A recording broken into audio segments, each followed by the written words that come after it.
Nação, ficamos no empate 1-1 com o Vasco, Flamengo 1, Vasco 1, gol do Gerson e do Felipe Coutinho. Meus amigos, olha só, nesse momento que terminou a partida, temos que parar para pensar no seguinte: será que ainda dá para buscar o título do Campeonato Brasileiro? Tá difícil, hein? Tá difícil, mas vamos aqui analisar a imprensa falando sobre esse empate do Flamengo e depois no final do vídeo eu vou deixar a sua opinião, mas faz o seguinte, você já coloca nos comentários a sua análise, o que você achou, o que precisa melhorar, meus amigos, para poder brigar de verdade pelos títulos que estamos disputando. E também faz o seguinte, deixa o seu like apoia o trabalho do nosso canal, indiferente se o Flamengo ganhou, empatou, perdeu, deixa o like sempre no vídeo. Se você não é inscrito no canal Meu Mengão React, eu convido você a fazer parte, se inscrever e ativar o sino das notificações, tá bom? Créditos e ESPN, link na descrição. Vamos ver como foi esse empate do Mengão. Os jogos das 6h30 chamaram a atenção. São Paulo poupando seus jogadores, consegue uma vitória importante fora de casa. O Bahia vence o Atlético Mineiro e no Maracanã, empate entre Flamengo e Vasco da Gama. Nossos comentaristas já por aqui. Vou começar com você te dando uma boa noite, André. Ouvir teu destaque sobre este domingo. Pode ser valendo o domingo todo? Pode, é livre. É livre? Boa noite, Dani, amigos. Uma ótima noite a todos, excelente semana. O meu destaque é o clássico do Maracanã, vai. Eu perguntei se poderia expandir, mas eu não vou expandir. Eu não achei o jogo chato, nem monótono, mas também não achei que nem Vasco nem Flamengo fizeram grandes atuações. Pensando sempre naquilo que cada um pode fazer, não só potencial coletivo, mas pensando no adversário que estava diante de cada um deles hoje. O Flamengo continua no seu padrão que faz com que o público rubro-negro e as pessoas neutras que assistem os jogos concluam em conjunto que o Flamengo pode mais, o Flamengo precisa jogar mais. E o Vasco teve um grande mérito hoje de, no momento em que o jogo parecia escapar, não estou falando sobre número de finalizações, quem teve mais chance. O Flamengo faz um gol no momento do segundo tempo em que era absolutamente merecida a vitória do Flamengo se o jogo terminasse ali, mas ainda havia tempo para jogar. E o gol que o Vasco faz para empatar o jogo de hoje, não só dá ao time vascaíno um ponto importante, como um ânimo muito grande por causa do que aconteceu no primeiro turno e quem era o adversário que o Vasco enfrentava hoje, mas principalmente por ter sido um gol marcado pelo Felipe Coutinho. O gol de relevância, o primeiro gol dele nessa volta, ele não tinha vivido bons momentos ainda, e talvez para ele esse seja um ponto de mudança nesse retorno ao Brasil. Agora, a gente vai poder falar muito durante o programa a respeito do que fizeram os times e do que não fizeram também. De novo, não foi um jogo ruim, não foi um jogo chato. Mas acho que tanto o Vasco quanto o Flamengo saem do Maracanã achando que poderiam ter feito mais.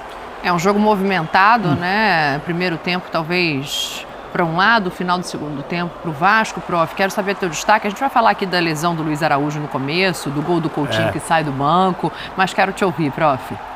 Dani, boa noite, companheiros. Eu acho que o destaque tem nome e sobrenome, né? Felipe Coutinho. Daqui a 10, 15, 20 anos haverá pais vascaínos, tios vascaínos, contando que eles estavam no dia em que Felipe Coutinho, depois voltar ao Vasco, contundido, até em cima de todas as brincadeiras dos rivais, sai do banco e consegue para o Vasco um resultado que parecia, se não impossível, muito difícil àquela altura, pelo que os dois times tinham rendido, né? Eu concordo com o André, eles não renderam o máximo, nenhum nem outro. Mas se alguém empatou com alguém hoje, foi o Vasco com o Flamengo, o famoso sabor de vitória. Do lado rubro-negro... 1-1 para o Vasco. Né? 1-1 para o Vasco. E do lado rubro-negro, o fator que agrava, que é a questão do Flamengo ter pretensões ao título brasileiro.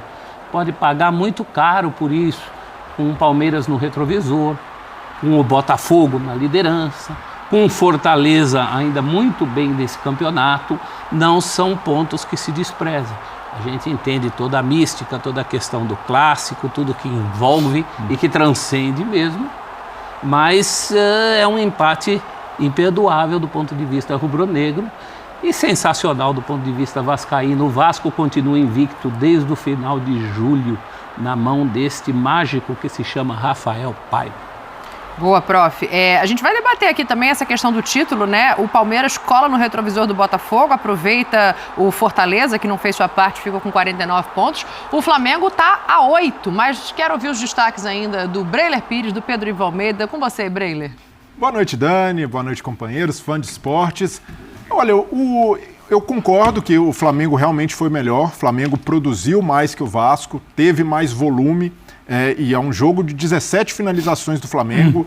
Bola na trave com o Bruno Henrique, bola no travessão do Léo Ortiz. Flamengo criando muito, desperdiçando, mas o Vasco o tempo inteiro vivo de alguma maneira no jogo. E o Paiva com as mexidas tentando consertar o que não dava certo. E o prof falou que ele é um mágico para esse time do Vasco. Curiosamente é o apelido do Felipe Coutinho também. Mas faltou a magia do Paiva antes. Poderia ter feito antecipado as mexidas, já que o time do Vasco estava com dificuldade para engrenar, para jogar. Então, se essas mexidas tivessem acontecido antes, o Vasco poderia ter até tentado uma melhor sorte no jogo, porque faltava justamente a velocidade do time, a dinâmica que teve no contra-ataque, em que sai o gol do Felipe Coutinho. E por mais que o time possa ter deixado ali o torcedor apreensivo no primeiro tempo, mais uma vez com essa necessidade de melhorar no segundo que não jogou no primeiro, e também ter sido inferior ao seu rival, mas por outro lado, se a gente analisa o contexto,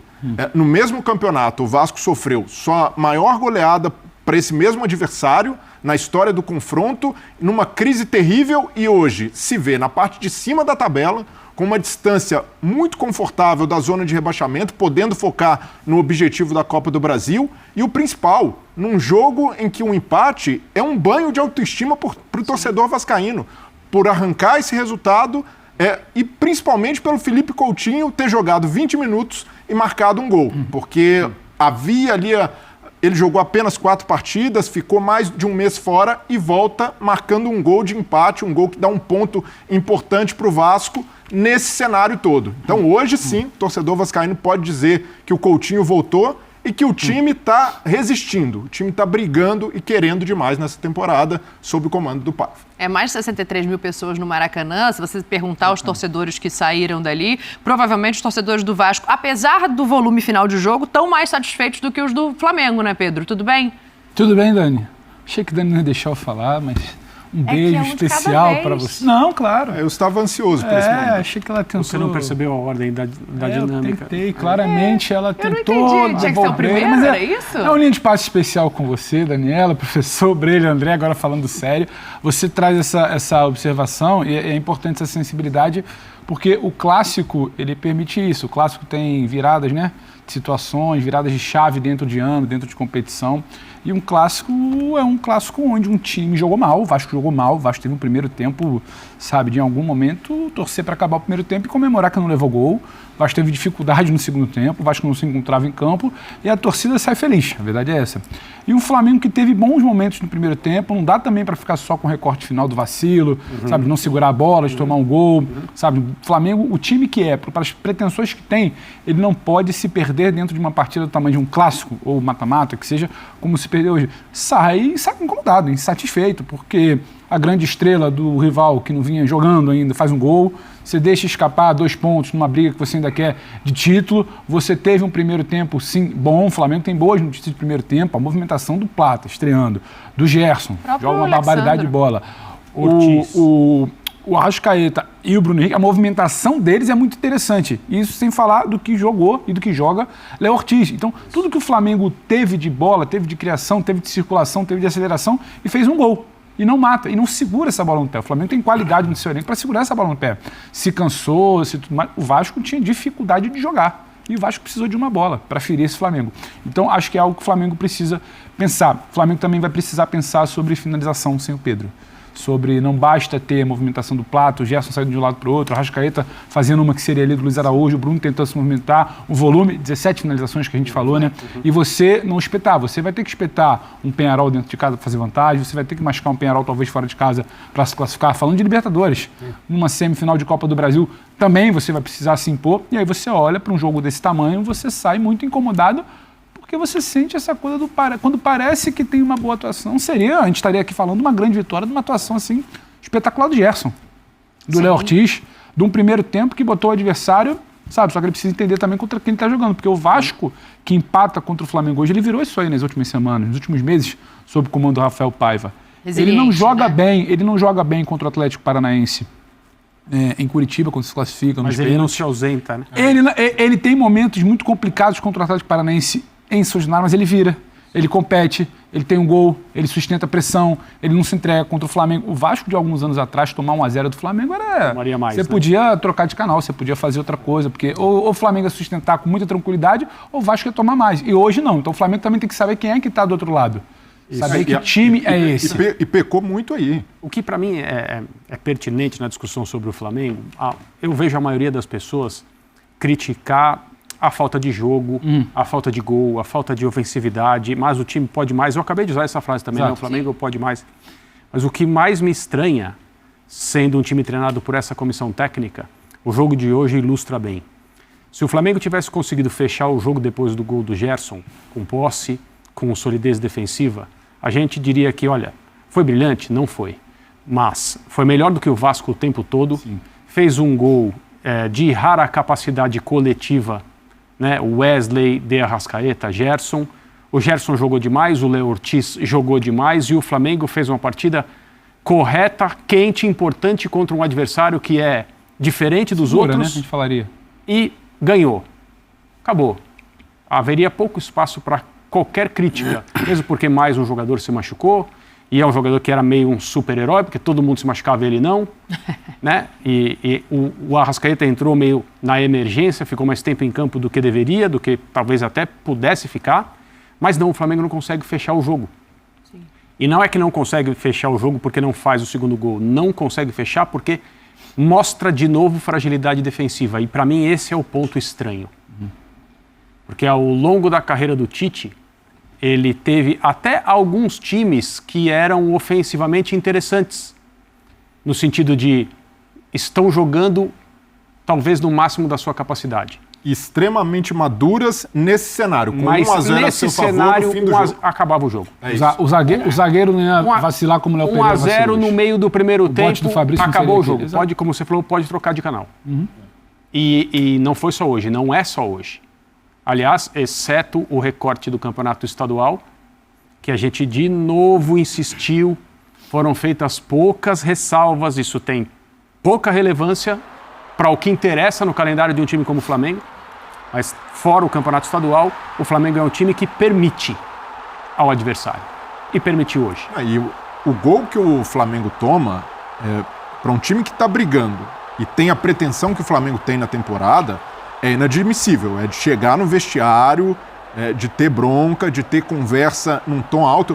Nessa jogada aí, por que não pararam com falta o Ryan? Ele sai ali no drible, ali no meio campo. E todas as disputas você perde. E você deixa o jogador sozinho dentro da área. O Flamengo desperdiça várias oportunidades consecutivas de interceptar por uma marcação com baixa intensidade num contra-ataque que era tudo que o Vasco queria e buscou durante toda a partida. É curioso, então, pro torcedor... Desculpa te interromper, mas eu vou te devolver a palavra só porque eu acho que tem um ponto aí que é fundamental nesse debate, que é a visão do próprio torcedor do Flamengo, né? Você pega a rede social, você lê as mensagens, você vai ver torcedor muito bravo realmente com a questão defensiva, que já é uma questão anterior ao Tite. Sim. Mas hoje o torcedor ele faz duas ressalvas. Uma, jogou melhor do que vinha jogando, no sentido de ter e controlar a bola. O primeiro tempo é muito interessante. E o torcedor do Flamengo, ele acaba mais incomodado com o que o Pedro trouxe pra gente debater, que é a questão de quem vai pegar essa bola e chutar no gol, do que efetivamente com a questão defensiva. Porque, assim, existem muitas bolas, e aí a gente analisando o jogo, que o Gerson toca pro lado em vez de chutar no gol. E aí a bola você que o Arrascaeta, que o Esforza vacila voltando. E o Arrascaeta sai cara a cara. Então, eu acho que esse é o ponto que, nesse momento, o torcedor do Flamengo está perguntando quem vai resolver esse problema antes da defesa, sabe? Dani, falta um pouco mais de contundência, verdade. Característica também de torcida. O torcedor do Flamengo ele quer saber do gol. Talvez isso. Outras torcidas querem saber de não tomar gol. O torcedor do Flamengo ele quer olhar pra frente e ver a bola na rede. De fato, teve falta de capricho em algumas finalizações, a do Bruno Henrique, por exemplo, sai na cara do gol, poderia tirar do Léo Jardim, tocar por cima, mas, bola na trave. Mas analisando o contexto do jogo, não faltou volume ofensivo para o Flamengo. O que faltou foi maturidade competitiva. Foi um gol de imaturidade sofrido pelo Flamengo num momento em que era totalmente favorável. E aí você vai voltar no papo do André. Não é o que você espera de um time do Tite. Você pode falar que o time Desde a recua, Copa do Catar se defende. A Copa do Catar acaba assim. Esse time, tecnicamente, Mas isso seria maduro. Isso num segundo momento, né? Porque mesmo esse primeiro tempo tão elogiado do Flamengo... Faltou a bola entrar. Não só faltou entrar, como faltou tentar mais. Faltou um Luiz Porque Araújo ali para fazer isso, justiça seja feita, prof, que sai com menos de 20. Mas tudo bem, tem mais gente ali. É porque ele tem essa característica, né? De pegar a bola e chutar de fora da área, de onde tiver arriscar, mais do que os outros. Ele tá mais inteiro para fazer isso, eu acho. No primeiro tempo você teve uma cabeçada do Pulgar... Sim. E uma bola que o Arrascaeta volta com ela. No segundo tempo você tem as bolas na trave. Uma do Plata também. E uma do Plata. É pouco. Pelo potencial que esse time do Flamengo tem, porque o Tite sabia segurar jogo com times em que ele tinha que segurar o jogo. É o mesmo Tite que em outros momentos, quando tinha times melhores, também partia para um tipo de jogo diferente. Agora, na ordem, eu acho que pela ordem, primeiro o Flamengo deixa de fazer os gols. E num segundo momento ele acaba tomando os gols como tomou hoje do Vasco e já tomou em outros jogos tantos, principalmente na questão da bola aérea, coisas que a gente já falou muitas vezes aqui. Né? A gente ainda vai falar bastante. Nação, ficamos no empate e um detalhe muito importante é o seguinte, a gente tem que frisar que nesse momento na classificação do Campeonato Brasileiro, o Flamengo está em quarto com 45 pontos, 8 pontos atrás do Botafogo, que é o líder do Campeonato Brasileiro, e também 5 pontos atrás do Palmeiras, que é o vice colocado do Campeonato Brasileiro, e 4 pontos atrás do Fortaleza, que é o terceiro colocado do Campeonato Brasileiro. Agora é o seguinte, a gente tem que frisar que existe algum problema entre Tite e Gabigol. Isso é nítido. Nítido. Existe algum problema entre os dois. E se eu fosse parte da diretoria do Flamengo, eu pegaria os dois amanhã, sentaria cara a cara e falava o seguinte, resolve o problema aqui, porque aqui é Flamengo. Resolve o problema aqui, porque como que o Tite não coloca Gabigol, você não tá lá no banco, tá bem, não coloca o Gabigol e coloca o Carlinhos. Primeiro lance do Carlinhos chutou o chão. Frente a frente com gol, cara a cara com gol. Não estou defendendo o Gabigol, não é isso. Mas para um jogo importante como esse, como um clássico, que tudo pode acontecer, o Tite tem que usar o que ele tem de melhor. Gabigol tem nome, respeitado. Pô, peraí, tem alguma... Pessoal, mesmo que você não goste de Gabigol e tal, não estou aqui defendendo Gabigol, muito menos Tite, mas eu quero que você entenda, tem algo de errado ali. Tem algo, e não é de agora. Todo mundo falou o seguinte, não, já resolveram aquele problema da Copa do Mundo, que o Gabigol xingou o Tite lá, falando que é... Bom, isso aí passou, é página virada, mas o Tite parece que tá mostrando que tem algo sim. Que não superou, não, tem algo sim, porque não coloca o cara pra jogar, pô. Era pra ter colocado ele pra jogar mais minutos, botou faltando 5 minutos pra jogar, pô. Peraí, e a defesa do Flamengo, mais uma vez, mostra o seguinte, que o time parece que apaga, parece que se desorganiza. O Tite fala que não, mas se desorganiza. Chega um momento que se desorganiza e estamos tomando gols todas as partidas. Todas as partidas tomando gol. E isso não pode acontecer para um time que quer ser campeão. Campeonato Brasileiro, eu vou dizer para você uma coisa, é muito difícil. Agora, na situação que está, faltam 12 rodadas. É muito difícil. É muito difícil. Sobrou as Copas, Libertadores, Copa do Brasil, mas para ser campeão tem que melhorar. E muito, muito, meus amigos. Tem que melhorar. Tem que melhorar. Comenta aí embaixo, deixa a sua opinião e a gente se vê daqui a pouquinho no próximo vídeo.